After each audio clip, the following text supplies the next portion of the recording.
Mesdames et messieurs, mes très chers compatriotes, mesdames et messieurs de la presse, je vous souhaite la bienvenue à l'occasion de cette communication importante. Nous adressons ce jour au peuple congolais, à nos frères africains et à la communauté internationale. Appel à l'unité nationale pour la stabilité de la République démocratique du Congo.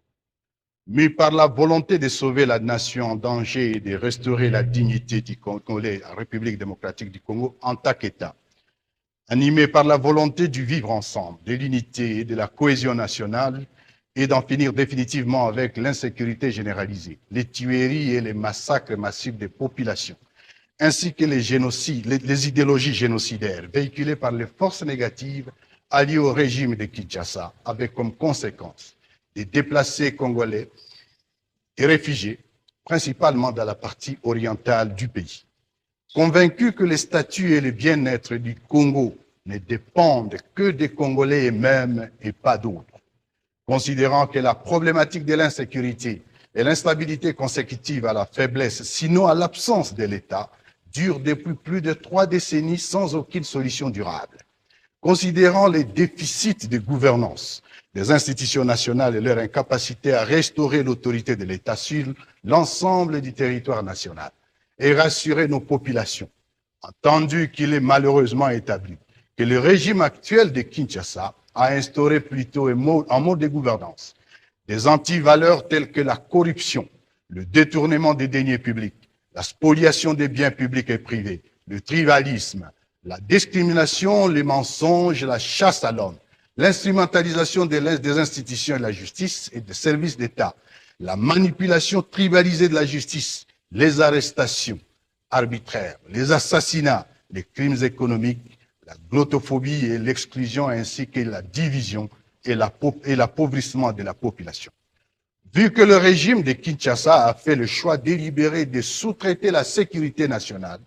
en utilisant la guerre comme fonds de commerce, sacrifiant les forces armées de la République démocratique du Congo au profit des mercenaires étrangers et des forces négatives qui écument l'Est du pays, y sémant mort et désolation. Étant donné que le gouvernement de la RDC viole délibérément la Constitution, les lois de la République et tous les traités internationaux conclus par notre pays, étant tous témoins de la confiscation du processus électoral en cours par le même régime à tous les niveaux et sa décision d'opérer un coup d'État électoral, nous basons sur l'article 64 de la Constitution de la République démocratique du Congo. Lançons ces jours un appel à l'union de toutes les forces politiques, sociales et militaires de la République démocratique du Congo. Décidons d'œuvrer ensemble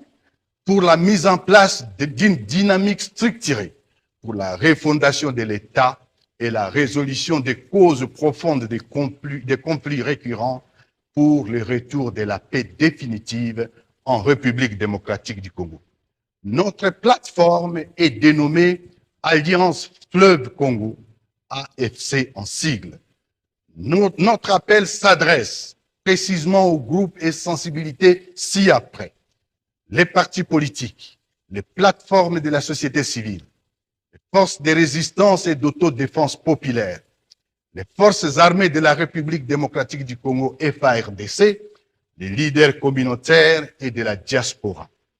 Tous les patriotes partageant cette urgence de changement sont invités à nous rejoindre sans délai pour sauver notre pays et y instaurer une gouvernance cohésive dans l'unité et la paix. La refondation d'un État qui assure ses responsabilités régaliennes,